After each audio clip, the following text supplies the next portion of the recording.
जय श्री कृष्णा दोस्तों। मेरा नाम है अजय कृष्णवंशी। हम जोधपुर के राठौड़ राजवंश के बारे में पिछले कुछ दिनों से चर्चा कर रहे थे। आज भी हम जोधपुर के राठौड़ राजवंश की चर्चा करेंगे।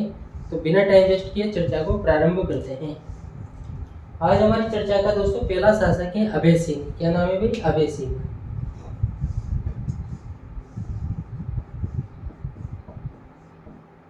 इससे पहले हम अजीत सिंह तक पढ़ चुके हैं। अजीत सिंह की हत्या किसने की थी? भक्त सिंह ने की थी।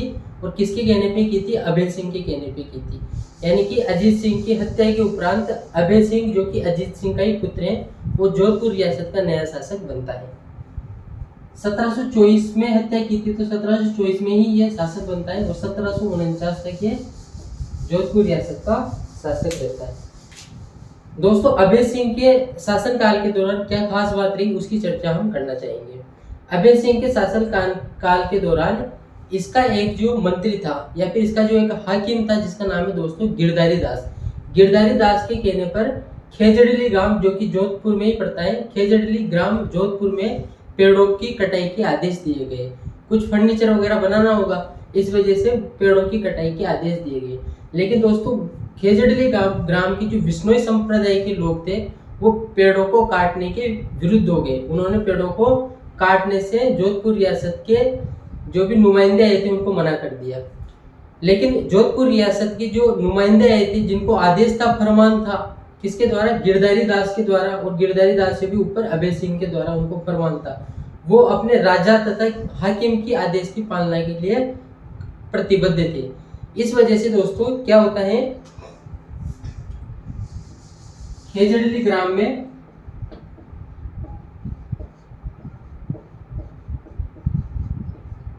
जो कि कहां पर है दोस्तों? ये जोधपुर। फिर उस घटना का क्या परिणाम निकलता है? अमृता देवी के नेतृत्व में ये जो विष्णु संप्रदाय के लोग हैं, ये पेड़ों के लिपट जाते हैं, पेड़ों के चिपक जाते हैं। और वहां से आदेश दिया जाता है कि अगर कोई व्यक्ति पेड़ों से लिपट रहा है, चिपक रहा है, तो पेड़ों के साथ उन व्यक्तियों की भी हत्या कर दी जाए। और दोस्तों, यहाँ पर एक बहुत ही महत्वपूर्ण घटनाक्रम घटित होता है। खेजड़ली ग्राम में लगभग पेड़ों को बचाने के लिए 363 स्त्री तथा पुरुष अपने जान की कुर्बानी दे देते हैं। राजस्थान में पेड़ों को बचाने के लिए ये एक अनूठा संघर्ष हमें देखने को मिलता है खेजड़ली ग्राम जोधपुर में। इन 363 में से दोस्तों 294 तो पुरुष होते हैं और इसके अलावा 69 महिलाएं होती हैं। 69 महिलाएं और 294 पुरुष पेड़ों को बचाने के लिए शहीद हो जाते हैं, अपने प्राणों की आहुति दे देते हैं। ये सारा घटनाक्रम अभय सिंह के शासन काल के दौरान का है। और दोस्तों, यहाँ से एग्जाम में कई बार क्वेश्चन पूछे गए, तो ये जानकारी आप जरूर ध्यान में रखना। ये जो नेतृत्व है खेजड़ली ग्राम में, ये जो खेजड़ली ग्राम में पेड़ों को बचाने के लिए जो आंदोलन, ये जो संघर्ष प्रारंभ किया गया था, ये दोस्तों अमृता देवी के नेतृत्व में संघर्ष प्रारंभ किया गया था। अमृता देवी के नेतृत्व में ये संघर्ष प्रारंभ किया गया था। अमृता देवी के पति का नाम था दोस्तों राम। क्या नाम था? राम खोंड इनके पति का नाम था। और इस संघर्ष में 363 स्त्री तथा पुरुषों ने अपने प्राणों की आहुति दे दी। एक बार फिर से मैं इस घटनाक्रम को रिपीट करना चाहता हूँ, जो कि हमारे राजस्थान की प्रतियोगी परीक्षाओं की दृष्टि से महत्वपूर्ण है। जोधपुर रियासत के शासक अभय सिंह के समय उसके हाकिम गिरधारी दास द्वारा खेजड़ली ग्राम में पेड़ों को काटने के आदेश दिए जाते हैं। जब पेड़ों को काटने के लिए सरकार या फिर राज्य के नुमाइंदे खेजड़ली ग्राम में पहुंचते हैं, तो वहां के लोगों द्वारा विरोध किया जाता है और पेड़ों पर लिपट जाते हैं वो। तब सरकारी या फिर रियासत के आदेश के अनुसार पेड़ों के साथ वो जो स्त्री तथा पुरुष पेड़ों से लिपटे हुए थे, उनकी भी हत्या कर दी जाती है। और इस घटना में, ये जो विभत्स घटना हुई, इस विभत्स घटना में 363 स्त्री तथा पुरुष अपने प्राणों की आहुति दे देते हैं वृक्षों को बचाने के लिए दोस्तों। और ये पूरा घटनाक्रम खेजड़ली ग्राम में देखने को मिलता है। अमृता देवी के नेतृत्व में ये संघर्ष देखने को हमें मिलता है। इस घटना के बाद में दोस्तों, जब इतने लोगों की जान चली गई इस संघर्ष में, तब जोधपुर के शासक अभय सिंह के द्वारा वहां उस क्षेत्र में खेजड़ली ग्राम तथा आसपास के क्षेत्रों में पेड़ों की कटाई पर प्रतिबंध भी लगा दिया जाता है। यह घटना घटित हुई, इसके उपलक्ष्य में दोस्तों, या फिर इसकी स्मृति में, इस घटना की स्मृति में भाद्रपद शुक्ल दशमी को प्रतिवर्ष खेजड़ली ग्राम में वृक्ष मेले का आयोजन किया जाता है। वृक्ष मेले का आयोजन किया जाता है। वृक्ष मेले का आयोजन किया जाता है। और राजस्थान हिंदी ग्रंथ अकादमी की पुस्तक के अनुसार ये विश्व का एकमात्र वृक्ष मेला है।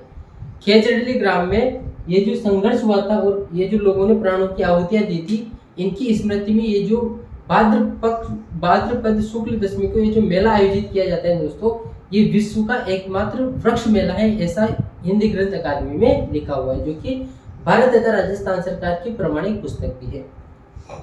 उसके बाद में हम दोस्तों नए शासक के बारे में चर्चा करना चाहते हैं, जिसका नाम है राम सिंह।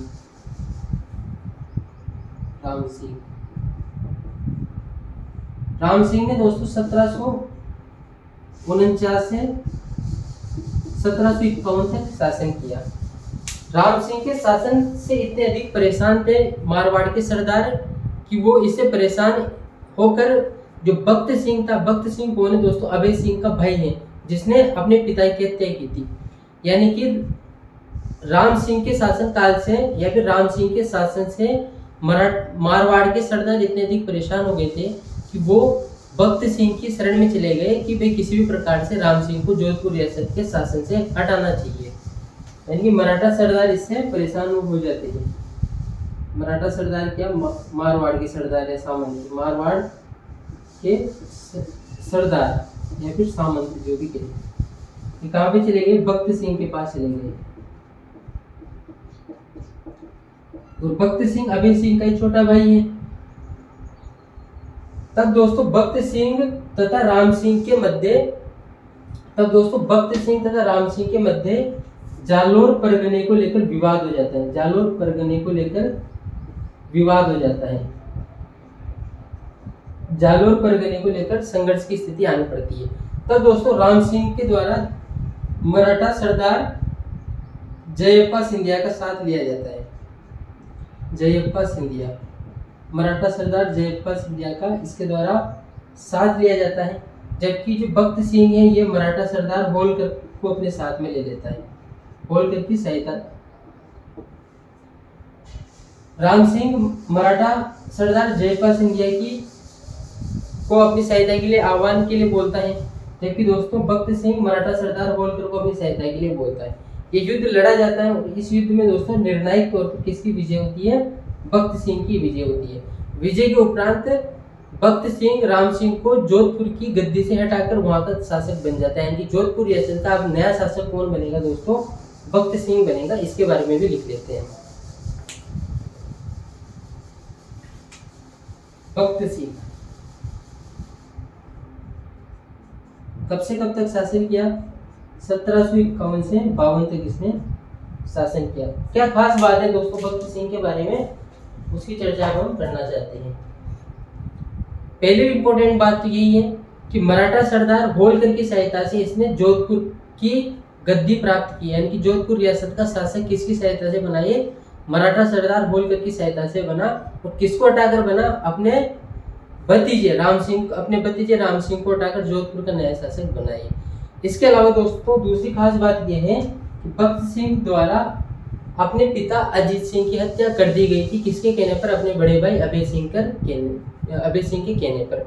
इस वजह से दोस्तों भक्त सिंह को मारवाड़ का पितृहंता शासक भी माना जाता है। पितृहंता शासक मतलब पिता की हत्या करके जो शासक बनता है उसे क्या कहते हैं, पितृहंता शासक। तो इसे मारवाड़ का पितृहंता शासक भी माना जाता है। इसके अलावा दोस्तों राव मालदेव, जिनका जिक्र हम पहले कर चुके हैं, उनको भी मारवाड़ का पितृहंता शासक माना जाता है। और मेरवाड़ रियासत में उदा या फिर उदय कर्ण को पितृहंता शासक माना जाता है, जिसने अपने पिता महाराणा कुंभा की हत्या की थी।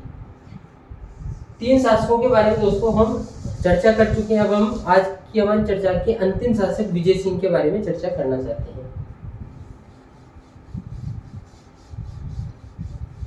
मेरे कमरे को सजाने की तमन्ना है तुम्हें, मेरे कमरे में चंद किताबों के सिवा कुछ और नहीं।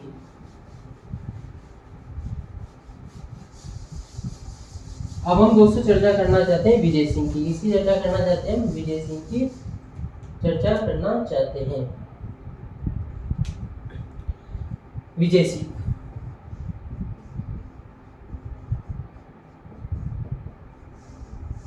1751 में दोस्तों ये शासक बनता है। कहाँ तक रहता है शासक, 1793 तक ये शासक रहता है।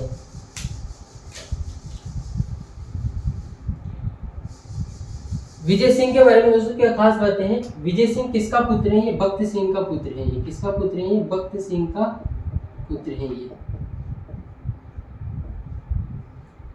भक्त सिंह का पुत्र है। और राम सिंह अभी भी जिंदा है। तो राम सिंह नहीं चाहता था कि भक्त सिंह का पुत्र जोधपुर रियासत का नया शासक बने। वो ये चाहता था कि मेरी वंशावली से कोई आगे शासक बने। इस वजह से दोस्तों भक्त सिंह को राम सिंह तथा मराठों के आक्रमण का लगातार सामना करना पड़ा था। राम सिंह तथा मराठाओं के आक्रमण का, यानी कि मराठाओं तथा राम सिंह ने इस पर सम्मिलित रूप से लगातार कई आक्रमण किए थे। इस वजह से दोस्तों भक्त सिंह के द्वारा राम सिंह को जोधपुर रियासत के अनेक सारे परगने भी दे दिए गए, साथ ही मराठाओं को अजमेर भी दे दिया गया था। लेकिन स्थितियां और ज्यादा बिगड़ती चली जा रही थी। इस वजह से दोस्तों विजय सिंह परेशान हो गया था मराठों से। इसी वजह से नागौर के पास विजय सिंह के द्वारा मराठा सरदार जयप्पा सिंधिया की धोखे से हत्या करवा दी जाती है। जयप्पा सिंधिया की धोखे से हत्या करवा दी जाती है। धोखे से क्या करवा दी जाती है दोस्तों? हत्या करवा दी जाती है। नागौर के पास विजय सिंह के द्वारा मराठा सरदार जयप्पा सिंधिया की धोखे से हत्या करवा दी जाती है। विजय सिंह के समय दोस्तों मुगल शासक था शाह आलम द्वितीय। शाह आलम द्वितीय से विजय सिंह ने परमिशन ली कि मैं जोधपुर रियासत में टकसाल लगाना चाहता हूँ। जोधपुर में टकसाल लगाना चाहता हूँ। टकसाल का अर्थ क्या होता है दोस्तों? सिक्के ढालने की जो मशीन होती है उसे क्या कहा जाता है? टकसाल कहा जाता है। यानी कि विजय सिंह ने मुगल शासक शाह आलम द्वितीय से परमिशन लेकर जोधपुर में टकसाल स्थापित करवाई और इस टकसाल में इसने विजय शाही नामक सिक्के ढाली। विजय शाही सिक्के यहाँ से इसने प्रचलन में लाया है। यहाँ से अपने नाम से इसने विजय शाही सिक्के जारी किए जोधपुर टकसाल के माध्यम से। अब दोस्तों इसने क्या किया कि मराठा सरदार जयप्पा सिंधिया की हत्या कर दी। तो मराठा इससे नाराज ही सही। इस वजह से मराठाओं के आक्रमण का लगातार इसको अब सामना करना पड़ेगा। 1787 में दोस्तों तुंगा का युद्ध लड़ा जाता है। तुंगा का युद्ध कहाँ पे लड़ा जाता है? जयपुर में लड़ा जाता है। किन किन के मध्य लड़ा जाता है? एक तरफ होता है दोस्तों सवाई प्रताप सिंह प्लस विजय सिंह और वर्षेज होते हैं दोस्तों महादजी सिंधिया और मराठा सेना होती है इसी। इस युद्ध में दोस्तों तुंगा के युद्ध में सवाई प्रताप सिंह और विजय सिंह एक तरफ होते हैं, जबकि मराठा सरदार महादजी सिंधिया के नेतृत्व में मराठा होते हैं। और इस युद्ध में दोस्तों विजय सिंह की विजय होती है, या फिर हम यूं भी कह सकते हैं इस युद्ध में दोस्तों सवाई प्रताप सिंह की विजय होती है, या फिर ज्यादा सही ऐसा होगा कहना कि इस युद्ध में सवाई प्रताप सिंह तथा विजय सिंह की सम्मिलित रूप से विजय होती है। जब ये इस युद्ध में इनकी विजय हो जाती है, उनको पीछे हटना पड़ता है, तब विजय सिंह के द्वारा दोस्तों अजमेर जो कि मराठाओं के नियंत्रण में था, वापस अजमेर पर अधिकार कर लिया जाता है। लेकिन मराठा शांत बैठने वाले नहीं थे। मराठाओं ने 3 वर्ष के बाद ही वापस आक्रमण कर दिया। 20 जून 1790 को वापस सवाई प्रताप सिंह प्लस विजय सिंह वर्सेज मराठा, यानी कि ये महादजी सिंधिया के नेतृत्व में जो मराठा है इनके मध्य युद्ध होता है। और ये दोस्तों पाटन का युद्ध है। ये पाटन का युद्ध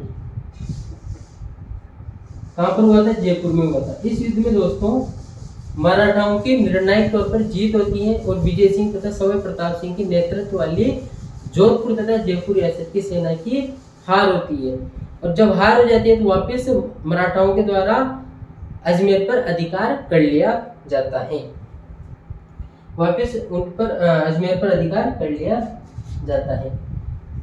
कुछ और पॉइंट भी है दोस्तों विजय सिंह के रिगार्डिंग, वो भी हम चर्चा का विषय बनाना चाहते हैं। पेन में चेंज कर लेता हूँ। दोस्तों विजय सिंह की एक पासवान थी, हालांकि और भी पासवान रही होगी, लेकिन हम चर्चा उसी की करेंगे जो हमारे राजस्थान की प्रतियोगी परीक्षाओं की दृष्टि से महत्वपूर्ण है। इसकी पासवान का नाम है दोस्तों गुलाब राय। क्या नाम था, गुलाब राय। इस गुलाब राय पासवान का मतलब क्या होता है, जो मुख्य रानियां नहीं होती लेकिन रानियों के जैसी होती है, इनको रानियों की तुलना में कम गहने वगैरह सब चीजें पहनने की इजाजत होती है, लेकिन ये महाराजा की अभी जो भी शासक होते हैं उससे काफी निकट होती है, लेकिन विधिवत रूप से राजा की पत्नियां ये नहीं होती है। इसकी जो पासवान थी गुलाब राय का विजय सिंह पर अच्छा खासा प्रभाव था, और गुलाब राय ने विजय सिंह को बोला कि आप अपने पौत्र मान सिंह को जोधपुर रियासत का नया शासक घोषित कर दो, यानी कि आपका उत्तराधिकारी मान सिंह को घोषित कर दो, जो कि विजय सिंह का पौत्र भी था। गुलाब राय के प्रभाव में आकर दोस्तों विजय सिंह के द्वारा अपने पौत्र मान सिंह को जोधपुर रियासत का उत्तराधिकारी घोषित कर दिया जाता है, लेकिन मारवाड़ के जो सरदार है इस बात का विरोध करते हैं। इस वजह से उस विरोध के परिणाम स्वरूप ये जो निर्णय लिया था इसने इस निर्णय को वापस ले लिया जाता है और अपने दूसरे पुत्र भीम सिंह को अपना उत्तराधिकारी घोषित किया जाता है। दोस्तों गुलाब राय का अत्यधिक प्रभाव होने के कारण ही कवि राजा श्यामल दास ने वीर विनोद में इस गुलाब राय को जोधपुर की नूरजहां कहा। जोधपुर की इसको क्या कहा भाई, नूरजहां कहा। और विजय सिंह को जोधपुर का क्या कहा, जहांगीर कहा।